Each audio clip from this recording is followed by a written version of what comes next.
pessoal, sejam muito bem-vindos a mais um episódio do Projeto R1, o podcast que te acompanha na reta final das provas. E pra quem não sabe, né, Anuar? Voltamos com essa nova temporada, que o objetivo é estar ao lado de vocês ao longo desse processo que a gente sabe que é difícil, que não é fácil essa reta final, né, Anuar? E bota a reta final nisso, né, Amandinha? Vem o nervosismo. Vem até a gastrite, vem junto. O Exatamente. pacote do Eno, Guaraná, com toda o Buscopan e Drave. Aquele sorinho da imunidade sempre vai bem. E a gente vai conversar com um cidadão hoje aqui, Amandinha, que eu queria a licença de apresentá-lo. Por favor. Porque foi a pessoa que me convidou para trabalhar neste recinto que eu nós não estamos. sabia. Sim, primeira mensagem. Olá, Anuar, meu nome é John, trabalho na Medway. Gostaria de participar conosco? Então agora, por favor, começamos bem a fono aqui, né? Então, John, se apresenta pro pessoal. Boa tarde, boa noite, bom dia. Fica à vontade. E aí, galera, tudo bem? Olha, que honra estar aqui com vocês. Eu acho que a gente nunca tinha feito podcast junto, né? Verdade. Nem gravação junto, só a prova. É verdade. Já pararam pra pensar que isso é um marco na nossa história? Nessa instituição. Por que será, Nessa John? instituição. Você tava me evitando, cara? Cara, jamais. Galera, eu sou o John, sou professor de preventiva aqui da Medway, sou também um dos professores da Medway Mentoria e tô aqui com vocês agora para falar sobre um assunto bem bacana e estratégico no ano de preparação, tá certo? A gente vai falar de instituições similares. Exatamente. E, gente, o John foi humilde, né? Porque se eu fosse apresentar ele, não é? Ia ser assim, mais conhecido como Rei da Preventiva, também conhecido como Barão da Preventiva, também conhecido como Dono da Preventiva e coisas do gênero. E tudo entendeu? isso de Ibiza, né? Exatamente. E viaja muito bem, né, John? Ibiza. Ibiza. Isso. Ibiza. John, então Vai ser ótimo esse bora episódio. começar o nosso papo, né, Anuar? Partiu. Me fala uma coisa, quando a gente pensa em instituições similares, o que a gente quer dizer com isso? São os temas que aquela instituição gosta de cobrar? É o formato de cobrança? Explica um pouco para quem tá A fachada do assistindo prédio. a gente. Boa. Fachada do prédio, não, Anuar. Mas a Amanda chegou muito perto pra tu ver a importância do poder de uma dupla. Pois é. No podcast Finalmente Residente, a Joana é a Amanda e eu sou Obrigado. É o alívio, sabe? Eles Então colocam você o me peso. entende, É. exatamente. De nada, viu? Mas, Amanda, você tá duplamente certa, tá? A gente pode definir a similaridade de uma instituição tanto pelo perfil de cobrança, que pode ser de raciocínio clínico ou do tipo conceitual, tá certo? Ou então pela similaridade dos temas que ela cobra, tá bom? Então a gente sempre tem que analisar essas duas coisas, porque quando a gente pensa em adicionar uma instituição similar no processo de revisão por questões, a gente está pensando em como que a gente consegue ficar mais próximo do alvo dos nossos planos A. São as provas que a gente escolhe lá no início do ano de preparação, geralmente entre 3 a 5 provas, para a gente ter um foco bem definido. E depois que a gente faz os últimos 5 anos de prova, o próximo passo é ampliar o nosso banco de questões a partir de instituições similares, tá bom? E falando um pouco de como que a gente faz essa similaridade, como que a gente faz esse pré-estudo, é basicamente conhecer qual é o perfil da prova. Então, eu vou explicar para vocês mais ou menos como que a gente faz essa delimitação e que é muito simples, porém não deixa de ser trabalhosa, tá? Para a gente poder atingir o alvo correto. Basicamente, gente, quando a gente olha os perfis de prova por tipos, a gente tem o perfil de raciocínio clínico e o perfil conceitual. Qual que é o padrão de raciocínio clínico? Geralmente são provas que têm casos clínicos, tá bom? Então colocam várias premissas dentro dessa análise e depois eles pedem, depois desse processo de levantar e reforçar as suas hipóteses ou refutar a partir dos dados que foram dados nas questões, eles pedem ou o diagnóstico ou a conduta relacionada, tá? E para dar esses insumos de raciocínio, na realidade, eles vão dar alguns elementos, seja tabela, seja imagens, ou um caso clínico muito bem desenhado e específico. Eu tá gosto bom? desse tipo. Eu gosto desse Eu tipo. gosto desse tipo. E geralmente, eu já digo para vocês, tem gente que gosta de conceitual e se adapta muito bem às provas conceituais, tem gente que se adapta bem às de raciocínio clínico, mas é muito raro quem se adapta às duas. E isso, estrategicamente, já dá para reconhecer um ponto forte ou um ponto fraco do ponto de vista natural do seu comportamento e sua afinidade com a prova. O que não quer dizer que o fato de você não ser bom inicialmente, naturalmente, numa prova conceitual, por exemplo, te impeça de ter uma excelente performance nesse tipo de prova. Como tudo, né? É isso. Olha que interessante, porque tem muita gente que procura, né? Principalmente nessa época do ano. Eu acabei de fazer essa prova, vamos supor a USP São Paulo. Fui mal, tirei 60%. Acha que o ano acabou, acha que não tem mais... Já baixa a guarda. É interessante você dizer que os perfis ajudam a entender que ir mal numa prova não representa ir mal em todas as outras que você vai prestar. Isso é muito interessante. E é válido você falar isso mesmo para provas similares. Porque, por exemplo, já passou o Einstein, né? Que foi um grande marco agora inicial que a gente teve. Baita instituição Einstein, viu? Você gosta? Baita instituição, sim. Eu gosto também. Eu gosto muito da prova, que tem bem esse padrão de raciocínio clínico que você falou. Sentiu a crítica ali, né? Tu gosta do Einstein? Não, eu gosto muito da prova. Da prova. Não. Entendi. Mentira, eu sou uma grande defensora do Einstein, tá? A residência de GO lá é mara, gente. Mas voltando. Então, muitos alunos me procuraram falando, poxa, Amandinha, eu não fui bem nessa prova. E agora? Será que eu não vou bem, por exemplo, na USP São Paulo, que tem o mesmo padrão de raciocínio clínico? Calma, né? Não é bem assim. Fala um pouquinho, John. Calma, tá? Primeiro, na realidade, existe também a forma como esse raciocínio clínico é cobrado, né? De uma maneira geral, o Einstein, ele também, assim como a USP, é uma prova de raciocínio, só que a complexidade dos casos é bem diferente do da USP São Paulo, tá? Então, apesar de elas serem similares no estilo, o jeito como elas cobram esse raciocínio é diferente, sabe? Então, o Einstein, ele tem casos menos complexos e mais próximos de um conhecimento teórico, por exemplo. Mais diretos, talvez. Mais direto. Sim, por exemplo, GO, por exemplo, me corrija se eu estiver errado, mas é muito baseado nas condutas, é um bate-pronto, assim. Tem um caso meio protótipo, e aí depois você tem um bate-pronto de reconhecer tanto diagnóstico ou tratamento. E uma grande diferença, John, que eu percebo, por exemplo, no Einstein, dentro da GO, falando da GO especificamente, é exatamente isso que você falou. Então, eu tenho um caso clínico, só que qual que é a diferença? Quando ele te faz uma pergunta, ele não coloca coisas erradas e uma certa. O Einstein, não. Ele vai te perguntar o seguinte, o que é melhor para esse paciente? Justo. E aí, ele te dá alternativas todas possíveis. Tudo tá certo. Conduta inicial. O que é melhor? Ele te coloca muito coisas do dia a dia. Situações que a gente enfrenta no consultório, no pronto-socorro. Já a USP, embora tenha um padrão mais de raciocínio clínico, é diferente. O que é certo, o que é errado. O que pode, o que não pode. Então, eu acho que esse formato de cobrança difere entre as duas provas, assim. E a USP, ela não é esse bate-pronto também. Geralmente, ela é uma prova complexa em casos clínicos. Então, são casos clínicos gigantes. Geralmente com uma imagem em conjunto, mais de 50% da prova tem imagens, e ela geralmente faz um caminho no qual ele te deixa num ponto de inflexão entre duas condutas, que se você julgar errado as premissas que estão ali nesse caso, você pode muito facilmente ir para o caminho errado, e o que derivou dali do teu raciocínio, você foi para um caminho errado.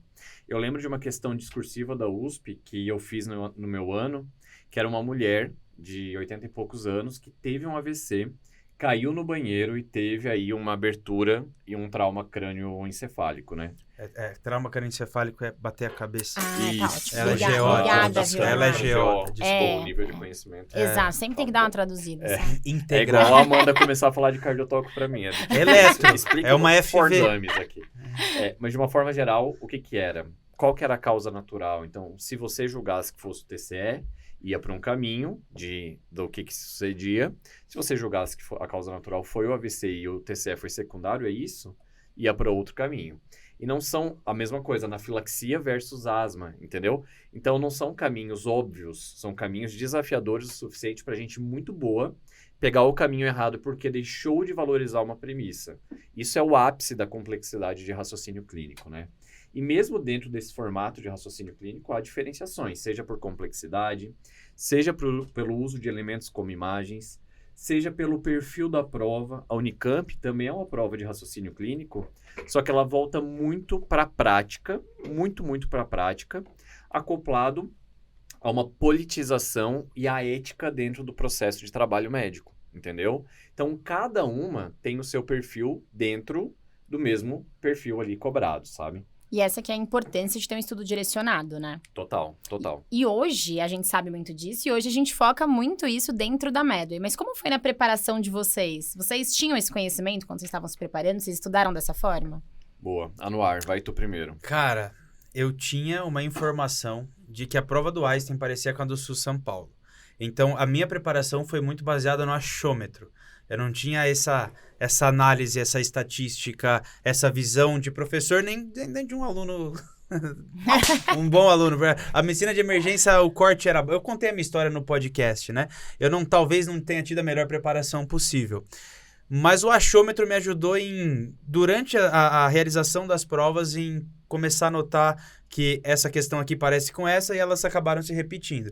Mas a análise estatística em si, eu não tinha esse conhecimento até começar a trabalhar, e a partir de começar a trabalhar com isso, né, viver disso, graças a Deus, como todos nós, a gente começa a entender o quão importante isso é na preparação. Se eu pudesse ter começado antes, entendido isso antes, eu com certeza teria tido um caminho um pouquinho mais fácil, talvez. Boa. Na real, eu não me preparei dessa forma. Eu venho de uma época bem antiga. Não parece, mas eu sou bem velho. Um senhor de idade. Basicamente. Qual que é a tua idade, John? Eu tenho... Não, eu não sou bem velho, agora avacalhei. Eu tenho 31. Mas eu me formei em 2015. Nossa senhora, agora... Eu me formei em 2015. Essa galera que passou dos 30, manda... Difícil, né? Difícil. Não dá. Mas assim, na época eu era bem pouco esclarecido em relação à prova de residência. Então, poucos passavam estrategicamente, né? Tipo, pensando no que o meu esforço retorna em resultado, né? O meu resultado, ele veio de esforço, basicamente. Uhum. Se eu tivesse sido mais estratégico, eu teria salvo muitas horas de estudo, teria ficado bem menos estressado no ano de preparação. Então, eu não sou referência, e hoje, conhecendo tudo que a gente aplica na mentoria, eu tenho plena convicção de que eu estudei muito errado. Então, não vou nem dividir o meu caso. Vou dividir do ponto de vista negativo. Aprendizado. Exato. Foi no sentido de, tipo, eu não fiz as provas dos últimos 5 anos, eu cheguei às escuras, e tinha discursiva da USP naquela época, e eu lembro que o Alexandre me falou uma coisa, o Alexandre daqui da Medway, né? Ele falou, John, como que você tá indo nos últimos 5 anos de provas? Isso um dia antes da USP. Eu tinha acabado de chegar da prova da Unicamp, 8 horas de prova. Cheguei e ia ficar na casa do Alexandre e ele me perguntou isso. Eu falei, cara, não fiz, realmente. Porque eu tinha medo de ferir o ego e esse ser um preditor de que eu não passasse, sabe? E pior erro que eu fiz na minha preparação foi isso. E aí ele me deu alguns quick wins, né? Que são algumas dicas que poderiam alavancar e eu tinha que estar ligado, né? Então a primeira é do tipo...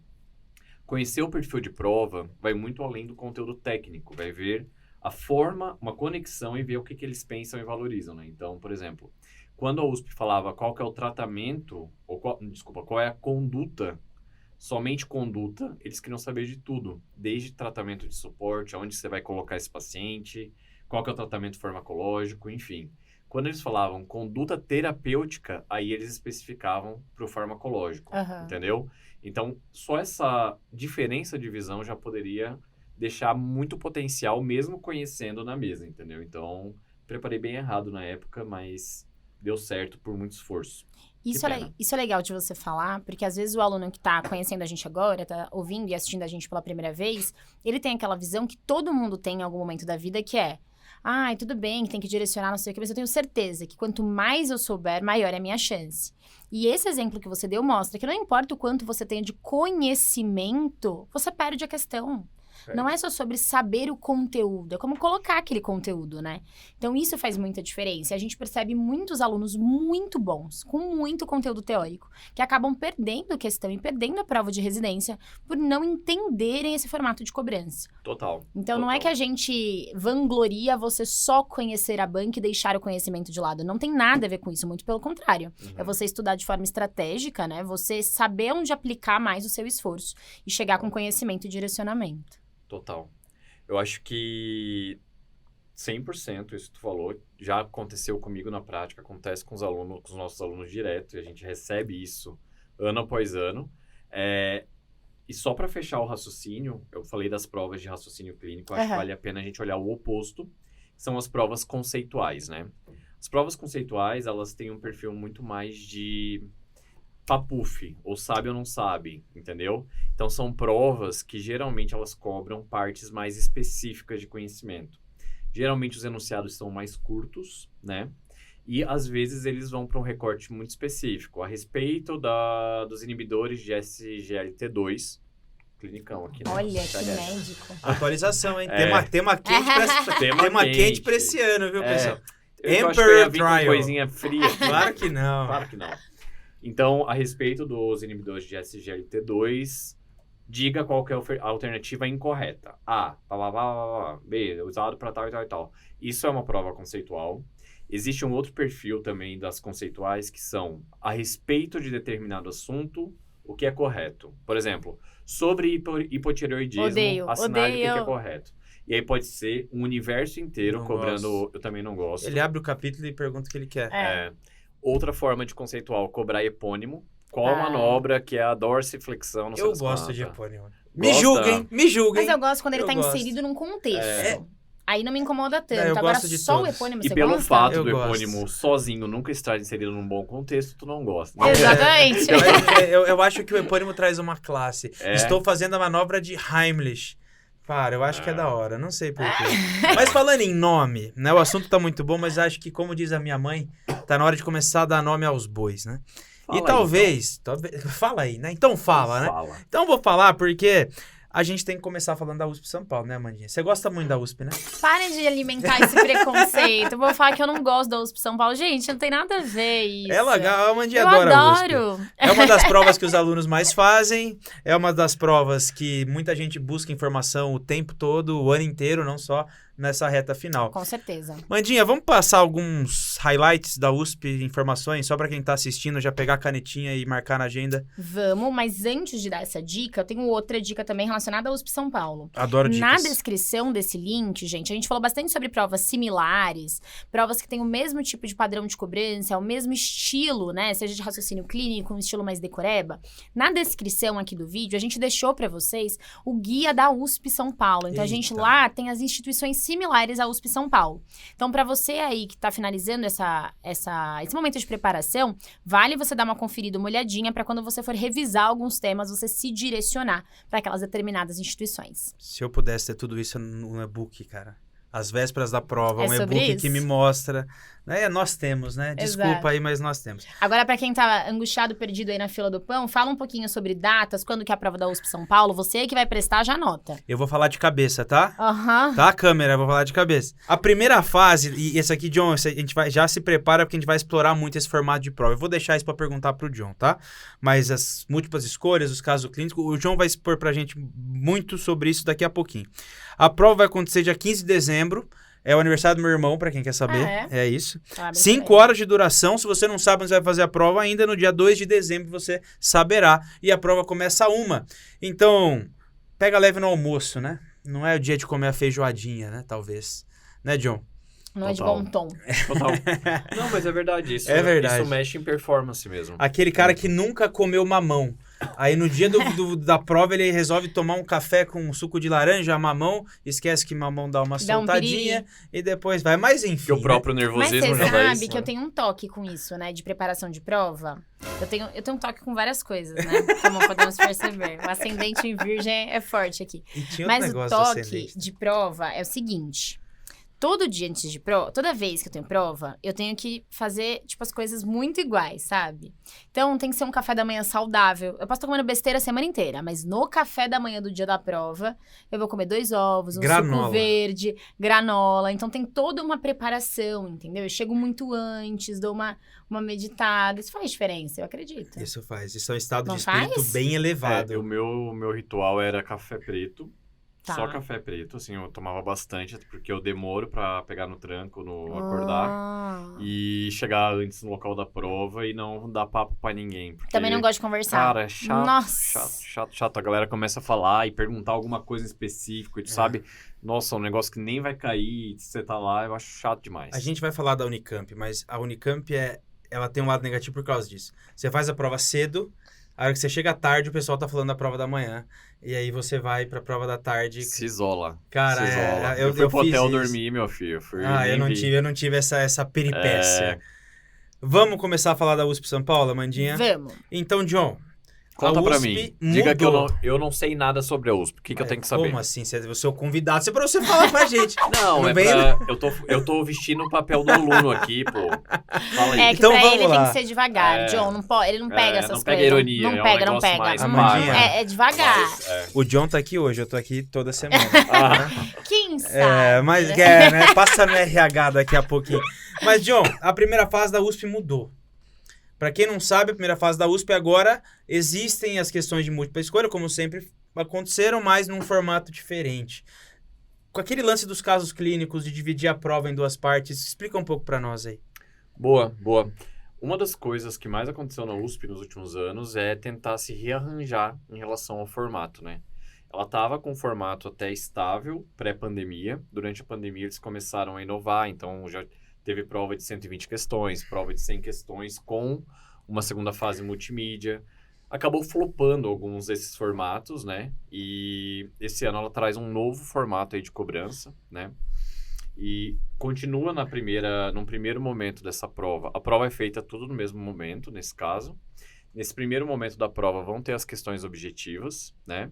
Formato tradicional da USP, padrão raciocínio clínico, provavelmente, para manter uma estabilidade aí de padrão. E aí depois vocês terão alguns casos clínicos, né? Também com respostas em múltipla escolha. Aqui, provavelmente, eles vão cobrar o que eles cobravam antigamente. Eu sugiro muito uma revisão de como que era a prova da USP em 2016, 2017, na sua parte discursiva. Eu acredito que sejam casos clínicos mais desafiadores, no qual a raiz de um caso clínico deriva em 2, 3, 4 questões, tá certo? Geralmente, a gente tinha 1 a 2 por cada grande área e isso derivava em várias questões, porque ele é complexo o suficiente para ser cobrado em várias facetas, né?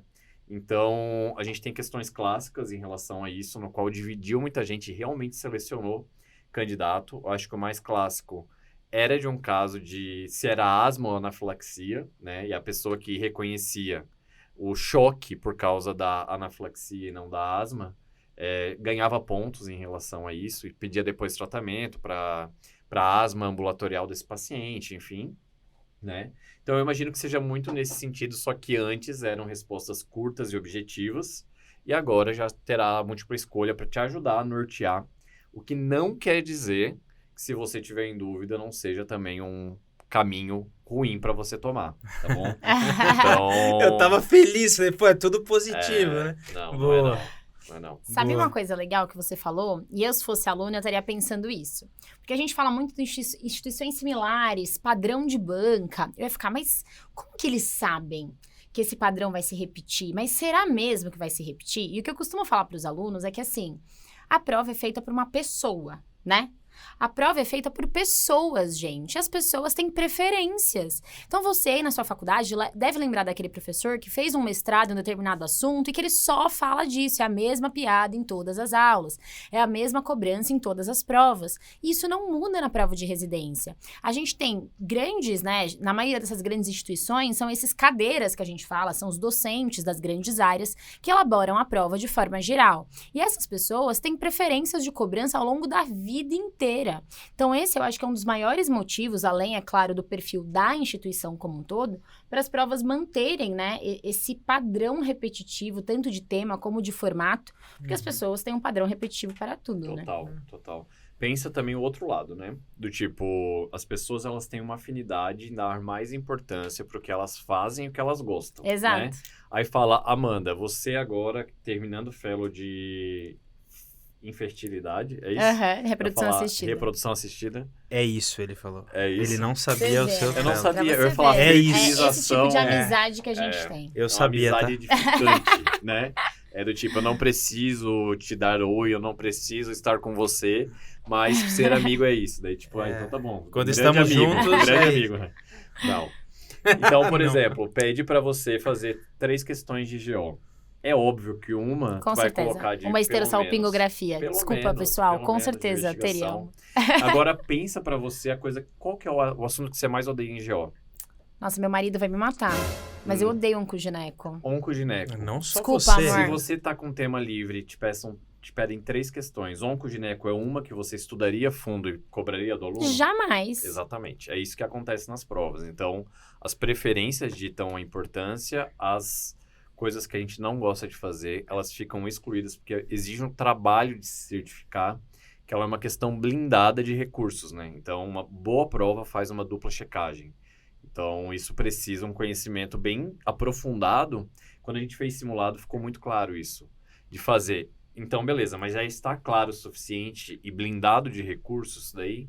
E isso exige conhecimento mais profundo sobre a área, por isso que acaba ficando tensionado. Vamos falar de exemplo prático, né? Porque a gente falou disso. Olha a prova do Einstein. Todo ano tem uma questão de trauma de bexiga. Todo ano. Por que será? Porque tem o cara que manja de trauma de bexiga. Prova de São José do Rio Preto. Todo ano tem uma questão de trauma cervical, que ninguém cobra em lugar nenhum. Malemar fala no ATLS, mas o cara da FAMERP gosta de falar disso. É igual na escola com mola. Todo ano cai mola na Unifesp. Por quê? Porque tem um bip da mola. Que lugar tem um bip da mola? Gente, nem existe. Chega uma a cada mês. É isso. Meu Deus do céu. Exatamente. Mas... John, e aproveitando que a gente tá falando de toda essa questão de provas semelhantes, provas similares, como que o aluno reconhece esse perfil de prova, assim? É uma coisa óbvia? Boa. Ela não é óbvia, mas ela tem técnica, tá? Então, vamos lá. Como que eu recomendo para você que acabou de iniciar a preparação ou tá ali nessa reta final e tá com um banco de questões das suas provas antigas feitos e quer ampliar esse banco de questões para manter a relevância do que você está revisando, né?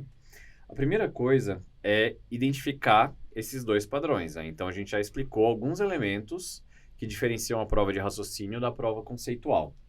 Mas o que pega? Eu quero que primeiro vocês abram a prova, que vocês vão estar... Primeiro conheçam o perfil da prova do seu plano A.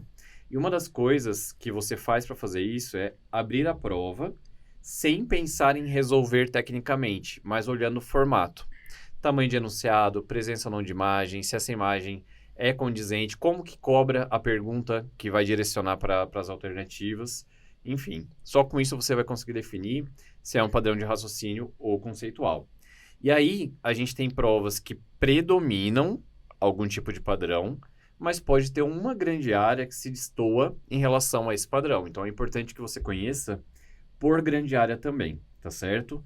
Isso é um pouco mais fino de a gente conseguir entender como que a gente tira esse panorama. Conhecer estatisticamente o que mais cai te permite entender como que eles cobram os assuntos também, tá certo? Então, olhando para o tipo de assunto cobrado e pelo tipo de perfil. Quando você vai abrir o teu leque para encontrar as similares, você tem que conhecer uma relevância e similaridade entre uma e outra, tá? E às vezes, uma prova A pode ser similar da B, mas a B não necessariamente é similar da A. Eu vou dar um exemplo para vocês. Por exemplo, quando a gente fala que a prova da USP pega casos clínicos e a gente olha que a Unifesp em algum momento já teve questões mais voltadas para discursivas, enfim, isso te dá uma similaridade de USP em relação à Unifesp.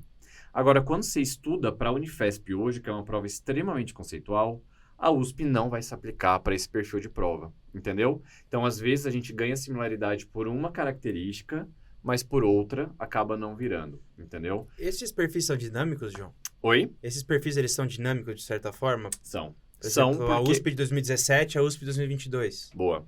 A USP, ela mantém uma estabilidade de padrão ao longo dos últimos anos, assim como a Unicamp, a USP Ribeirão, entendeu? Mas há provas que você tem, às vezes, uma mudança abrupta no seu modo de cobrança, entendeu? E aí, geralmente, isso está relacionado a uma troca de banca, né? A troca das pessoas, né? Exato. Ou então alguma diretiva em relação ao que essa prova vai ser estruturada. Uma nova estrutura de prova torna isso dinâmico, sim. E é engraçado isso que o John falou, porque, por exemplo, o Einstein é uma prova extremamente conhecida por cobrar casos clínicos, né? Aquela coisa do raciocínio e tudo mais. E esse ano, uma ou outra questão dentro da GO teve um formato um pouco diferente, mas você sente a dificuldade da banca. Foram questões que abriram espaço para discussão. Então, você percebe que não é a zona de conforto da banca. Fazer essa cobrança decoreba, eles se perdem. Justamente por não ser o perfil. Né? É engraçado, quando eles tentam mudar um pouquinho, você percebe que deu errado, assim, deu ruim. Sim. É uma identidade mesmo. Com certeza. É uma identidade. A formação dos alunos, dos residentes, são embasados da mesma forma. Exatamente. A prova não vai ser diferente. Isso que tu falou é muito certo. Cada prova, cada padrão de novidade, prova... né? Ô, pessoal, tem como dar uma baixada no ego do Anuar? Pessoal do vídeo, diminui um pouquinho. Talvez diminuindo a luz um pouco. Ó, não, mas a prova, ela é uma impressão da identidade daquela banca, daquele conjunto de pessoas que fazem o que eles valorizam, sabe? Então... No fim das contas, eles querem filtrar as pessoas que tenham maior fit, maior similaridade com a instituição e o que eles valorizam. Então, Por isso que se mantém o perfil, né? Bom, eu acho que vale a pena a gente falar de algumas instituições, quais são as provas similares, né? É isso. Bom, Então, para dar exemplos práticos, né? Pode dizer, né? Pode justificar o bispo. Tá na hora de você pegar tua caneta e teu caderno, porque isso de fato... Essas canetas Exato. coloridas, eu ia planner. falar o nome, eu esqueci o nome, é Sibilo, né? Stabilo, Stabilo. gente. Stabilo patrocina nós. Diga lá, John. Então vai. Bom, USP São Paulo, uma das que mais tem similaridade é a Unicamp, tá? Então vale muito a pena fazer. E a outra é a USP Ribeirão. Então essas, se quiser ampliar USP São Paulo, Unicamp e USP Ribeirão, os últimos 5 anos, sem dúvida nenhuma, vai contribuir.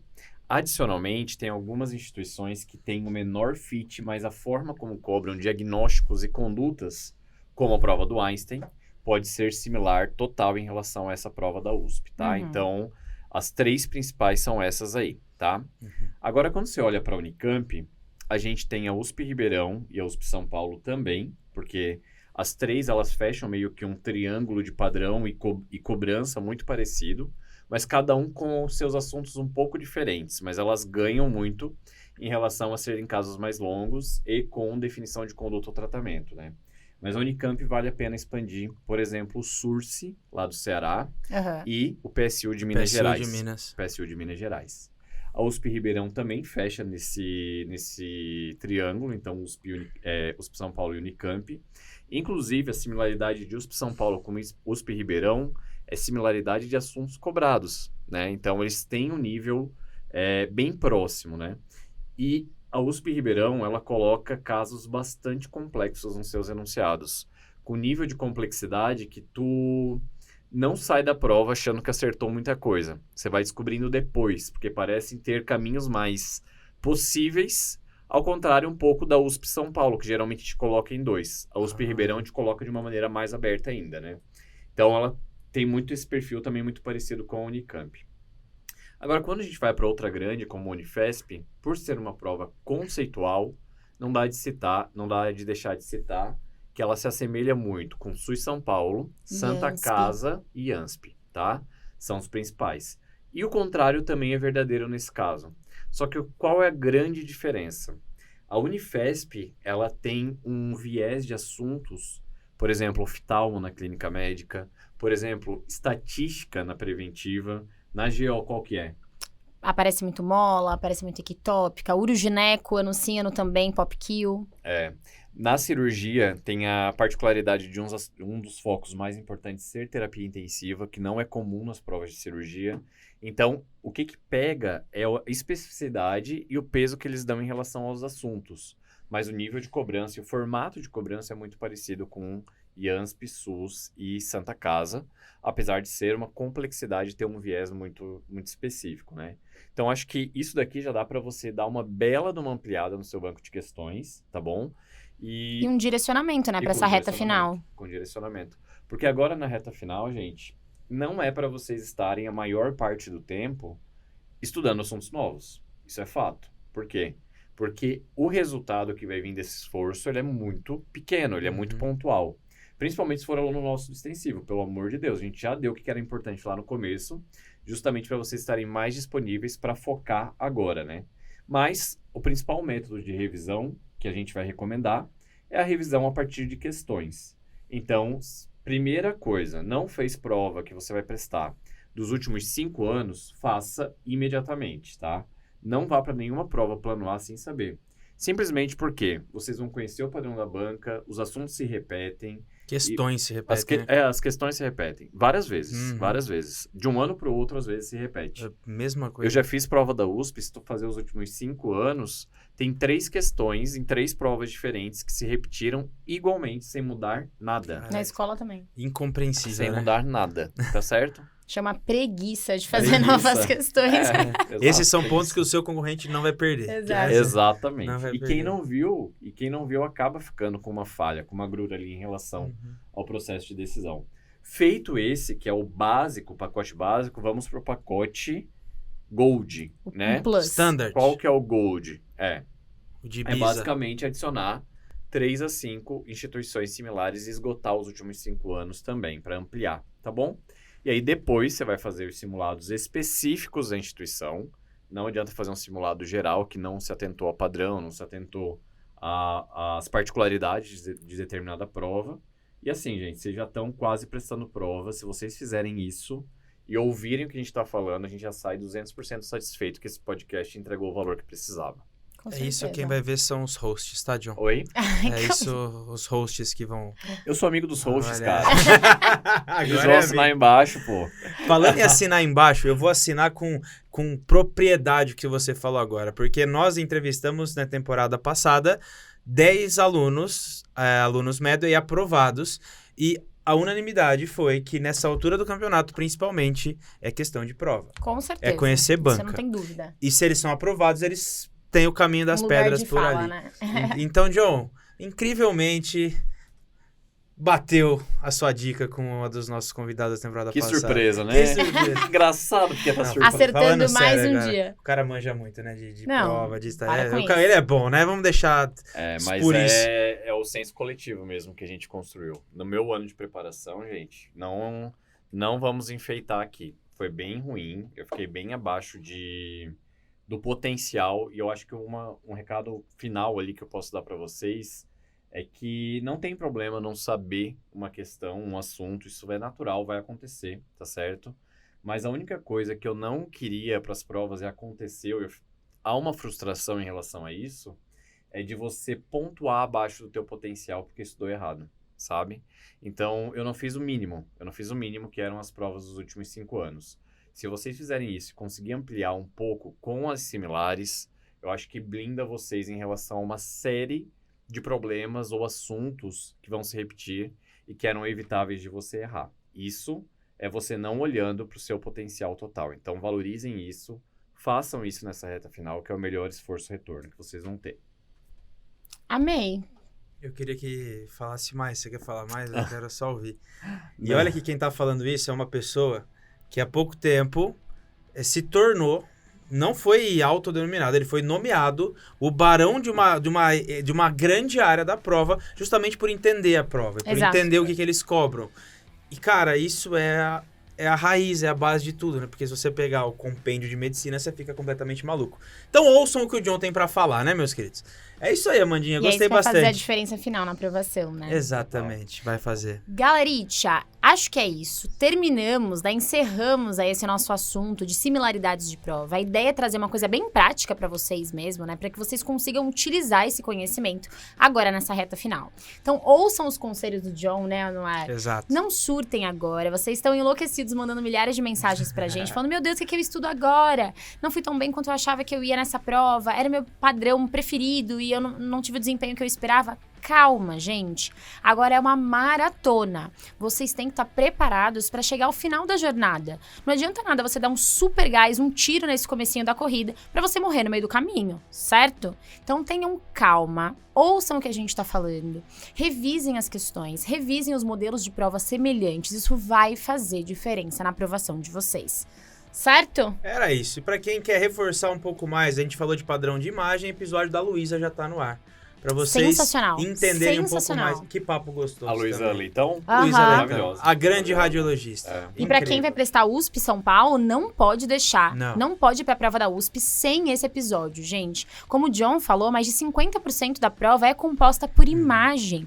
Vocês não podem chegar na prova da USP São Paulo sem estarem preparados pra fazer questão com imagem. E lá naquele episódio, a gente destrinchou bastante, né? Aquele perfil que a imagem ajuda, que a imagem atrapalha, que a imagem não faz diferença nenhuma. Exatamente. Então não deixem de conferir, certo? Combinado? Maravilha, meus queridos. E aquele recadinho do final, Amandinha? Sigam as nossas redes sociais, @medway.residência médica, que o Anuar nunca consegue falar as nossas redes sociais. Um ano e... Eu esqueço o ponto, John.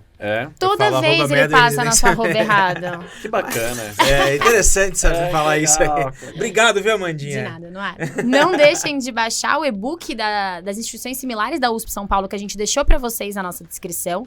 E, John, muito obrigada por participar desse episódio com a gente. Imagina, eu que agradeço. Fiquei super feliz e eu acho que... Espero vocês, né, no Finalmente Residente comigo, com a Joana. Me convida. Certo?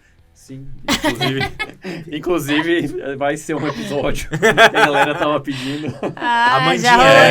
Amandinha. É que a gente pede ao vivo, assim, pra não ficar chato, a pessoa ter que Eu não lembro se a gente fez medicina de emergência. Fez com a Karina. Ah, fiz com a Mas é por isso que ela é a host e eu sou o co-host. Eu entendo meu papel aqui. Nada.